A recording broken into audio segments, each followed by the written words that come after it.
যে ধ্বংসযজ্ঞ আমি দেখলাম, এটা কারো পক্ষে সহ্য কর না। আমরা অনেক রক্ত দিয়ে স্বাধীনতা এনেছি, দেশটাকে গড়ে তুলব। এদেশের মানুষ বিশ্ব দরবারে মাথা উঁচু করে চলবে।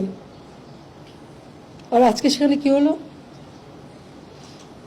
আজকে সেই সম্মানটা ধুলায় মিটিয়ে দিল নিজেরা, ক্ষতিকার হলো।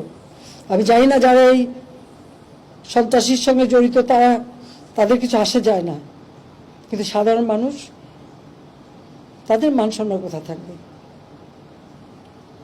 আরো দুঃখের বিষয় হলো, লন্ডন থেকে নির্দেশ যায় যেখানে যেখানে বাঙালি আছে সেখানে সেখানে আন্দোলন করতে হবে।